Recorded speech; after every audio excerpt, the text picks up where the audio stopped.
Okay guys, tuturuan ko kayo paano mag-edit ng thumbnail gamit ang canva.com. Kaya stay tuned lang.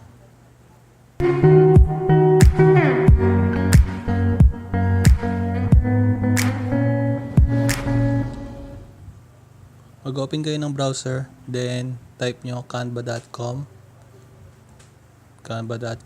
then enter. Yan.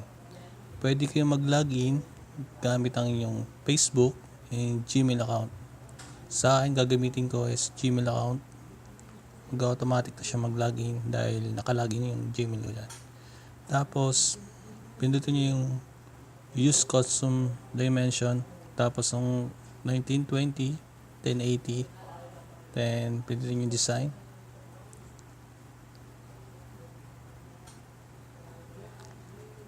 Yan, ito na. Birthplace natin. Tapos, elements, text. Yan, marami yan. Background. Then, upload. Pindutin nyo yung upload. Then, control, open.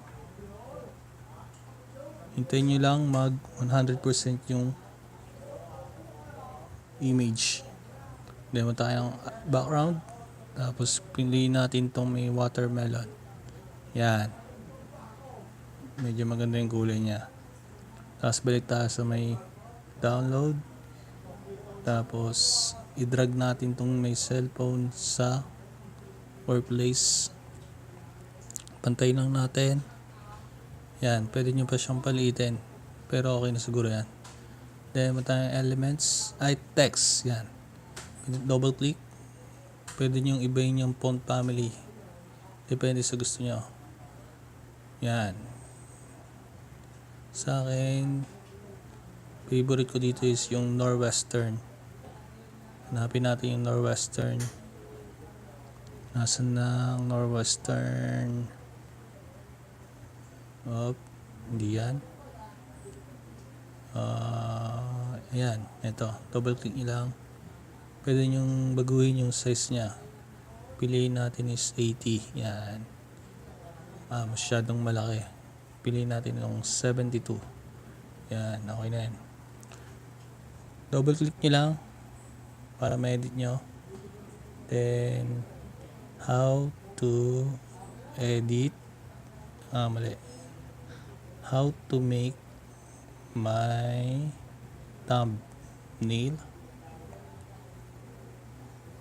Pwede siyang baguhin yung letter spacing niya tsaka yung line height. Pindutin yung spacing, then yan, adjust nyo lang kung anong gusto nyo. Then yan, line height, yan, pwede nyo pagdikitin, pero siguro okay na to. Tapos lagyan natin siya ng design, copy natin, baguhin natin yung kulay, gawin natin puti. Yan, tapos idikit natin siya para magkaroon ng shadow konti. Yan. Ayos na yan. Hindi. Masyadong malaki yan. Okay na yan guys. Tapos, tayo ng elements, shape. Piliin natin ito. I-drag lang natin yan doon. Tapos, palitin natin. Yan. Tapos sabihin natin yung angles niya. Then sabihin natin kulay. Pindutin nyo lang yung plus. Tapos yan. Pwede kayong mamili kung anong kulay na gusto nyo. Maganda siguro itong orange. Tapos ilagay natin sa likod. Piliin nyo yung orange. Then back. Isa pang back. Yan. Yan, i-adjust natin. Palaki natin para kitang-kita naman.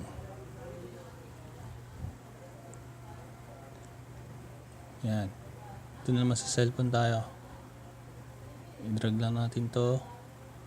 Tapos pagawin natin yung kulay niya, gawin natin puti. Yan. Tapos palitin natin para kasya doon sa may cellphone.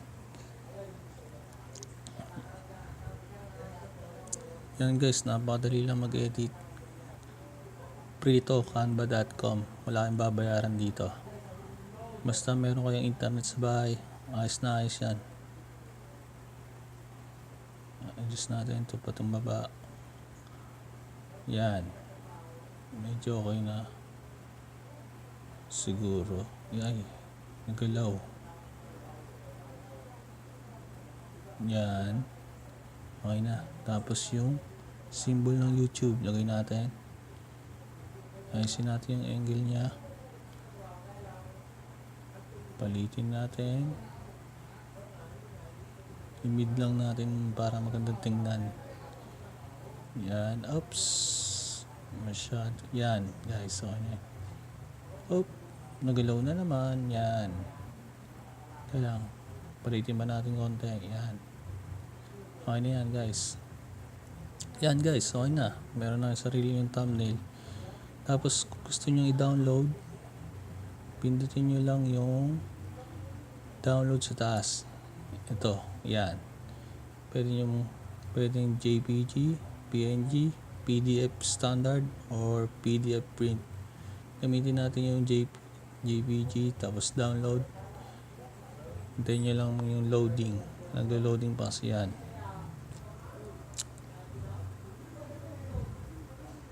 Medyo matagal yung internet namin ngayon, guys. Yan, makita nyo sa baba. Ito. Yan. Show all natin. Then, show folder. Tapos, patangita ko sa inyo. Yan, double click natin. Yan, guys. Okay na. Yan yung thumbnail. Depende sa anong gusto nyo. Maraming salamat sa panonood. Bye.